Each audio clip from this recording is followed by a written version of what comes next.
இப்போ ரீசெண்டாக ட்ரெண்டாக வந்து இன்ஸ்டாகிராமில் வந்து எந்த சைடு திரும்பினாலும் இந்த மாதிரி 3D அனிமேட்டட் பிரிண்டட் தான் வந்து எல்லாருமே வந்து வச்சிட்டு இருக்காங்க.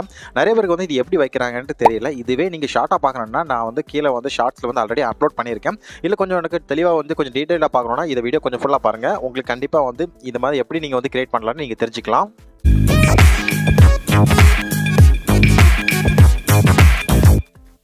இன்ஸ்டாகிராம் பொறுத்த வரைக்கும் அன்னன்னைக்கு ஒன்று ட்ரெண்ட் ஆகிட்டு இருக்கும். அப்படி பார்த்தது இந்த ரீசெண்டாக இதுதான் வந்து இப்போ டோட்டலாகவே ட்ரெண்ட் ஆகிட்டு இருக்குது. இந்த மாதிரி நீங்கள் ஏஐ யூஸ் பண்ணி 3D அனிமேட்டட் பிரிண்டட் வந்து நம்மளே யூஸ் பண்ணிக்கலாம். இதுக்கு நீங்கள் பண்ண வேண்டியது என்னன்னா, நீங்கள் ப்ளே ஸ்டோர் போயிட்டு ஃபஸ்ட்டு ஜெமினி வந்து உங்கள் மொபைலில் இருக்கான்னு பாருங்கள். ஆல்மோஸ்ட் எல்லா மொபைலும் இருக்கும்.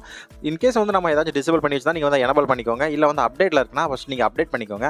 அப்டேட் பண்ணிவிட்டு ஃபஸ்ட் அந்த ஆப்பை நீங்கள் ஓப்பன் பண்ணிக்கோங்க. ஓப்பன் பண்ணதுக்கப்புறம் நீங்கள் பண்ண வேண்டியது ஒரு விஷயம் தான், கீழே வந்து அதில் ப்ளஸ் ஐக்கான் இருக்குல்ல, அதை கிளிக் பண்ணி உங்களோட கேலரியில் நீங்கள் என்ன பிக்சர் வச்சிருந்தாலும் சரி இது கொடுக்கலாம். அந்த பிக்சர் ஆஃப் இமேஜே இருந்தாலும் அது வந்து ஃபுல்லாக வந்து ஜென்ரேட் பண்ணி கொடுத்துரும். அதனால் அது ப்ராப்ளம் கிடையாது. நீங்கள் அதை வந்து கிளிக் பண்ணி உங்களோட இமேஜை கொடுத்துக்கோங்க. அதுக்கப்புறம் கீழே இருக்குது பார்த்தீங்களா பனானா இமேஜ், அதை வந்து நீங்கள் கிளிக் பண்ணிவிட்டு நான் சொல்கிற ப்ராம்ப்ட்டை வந்து நீங்கள் கொடுத்தாலே போதும். இந்த ப்ராம்ப்ட்டை வந்து கீழே வந்து நான் வந்து டிஸ்கிரிப்ஷனில் கொடுத்துருக்கேன். இல்லை வந்து கமெண்ட் செக்ஷனில் நான் வந்து பின் பண்ணியிருக்கேன். அதை வந்து நீங்கள் அப்படியே வந்து நீங்கள் கொடுத்தாலே போதும். கொடுத்துட்டு நீங்கள் ஜென்ரேட் கொடுத்துருந்தாலே போதும். உங்களோட பிக்சர் வந்து ஆட்டோமேட்டிக்காக வந்து ஜென்ரேட் ஆயிரும். வித்தின் 10 செகண்ட்லேயே வந்து இப்போ வந்துடுது. நீங்கள் வந்து இதை சேவ் பண்ணிவிட்டு உங்களோட சோஷியல் மீடியாவில் வந்து நீங்கள் அப்லோட் பண்ணிக்கலாம். ஸோ ரீசெண்டாக வந்து இதுதான் வந்து இப்போ புதுசாக ட்ரெண்ட் ஆகிடுது. ஸோ நீங்களும் வந்து இந்த மாதிரி இமேஜை வந்து கிரியேட் பண்ணி ட்ரெண்ட் பண்ணி விடுங்க.